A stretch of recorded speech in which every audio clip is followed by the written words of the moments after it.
Arg me harties! I been Warner, and this be the conclusion of Pirate Month. So in the most recent film of the Pirates of the Caribbean, in classic Doctor Who-esque fashion, since Jack Sparrow's previous pretty female companion has suffered her horrible fate, he just moves on to the next girl. So apparently that map that showed him how to sail to the afterlife in the last movie, that magic map also shows them how to get to the Fountain of Youth. So his new female companion, who's Blackbeard's daughter, he ends up getting taken by her and shanghaied onto Blackbeard's crew, where he wants them to lead him to the Fountain of Youth because there's a prophecy that a one-legged man will kill him. I'm not exactly sure how this prophecy works, since Blackbeard died like 2 years before this movie is supposed to take place, but okay. So apparently, at the same time, Smee, or whatever the name of Jack Sparrow's sidekick is leading Barbossa, who happens to have one leg, there too, because he also memorized the map. And then what happens is that it turns out that instead of the classical version, where you have to, drink the water from the Fountain of Youth over and over again to stay young, in this version, they have to put a mermaid tear in one cup, and then the person who drinks the mermaid tear dies, but the person who drinks the regular water ends up gaining, all the years of the other person's potential lifespan. So this results in them having to put a bunch of men on a ferry boat and use them as bait to catch a bunch of mermaids. But unlike in most Disney films, these mermaids are not only fishwomen, they're fishwomen with censorship hair that capture men by lassoing them with whips and pulling them underwater to use for their nefarious purposes. Considering how uncomfortable this scene is, I'm pretty sure it's just the director's creepy fantasy that he bet his friends he could work into a Disney movie.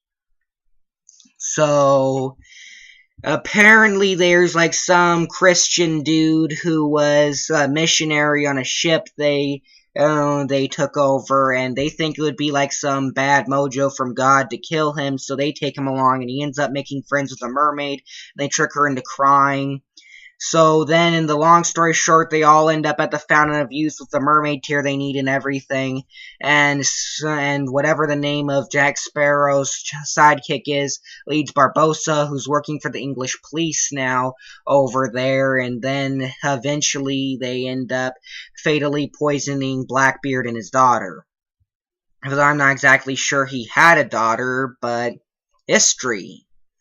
So then Jack Sparrow tells them that if one of them drinks the cup with the mermaid tear, it will save the other person or something like that.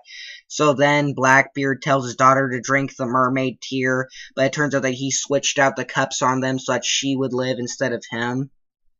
So as a result, he ends up dying, even though he really died 2 years ago in Massachusetts by the timeline this movie's going by, but history. I don't know, maybe it was Salem, someplace like that. Anyways, he ends up taking his daughter and abandoning her on an island, and then the very end of the movie is that she ends up finding a voodoo doll of him washing up in the waves. Now, I don't think there's very much room for a sequel, because her just killing Jack Sparrow with his voodoo doll is pretty definitive, but since they already have a sequel planned out here, I'm kind of imagining how they'll work this in.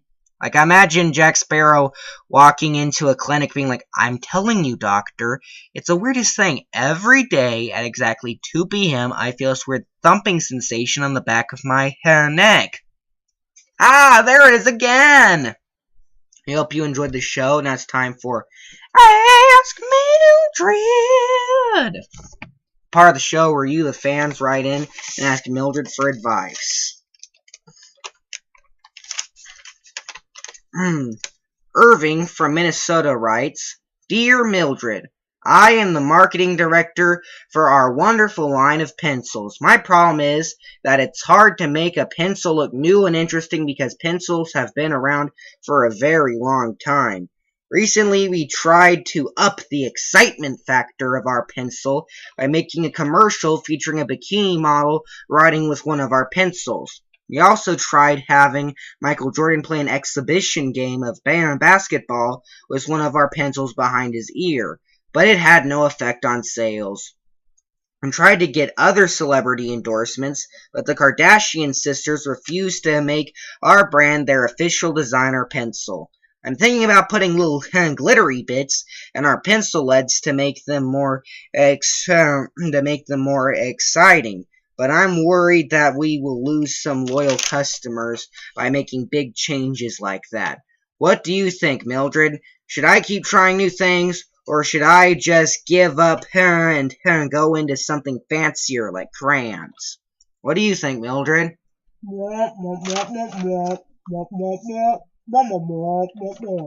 That's right, Irving from Minnesota.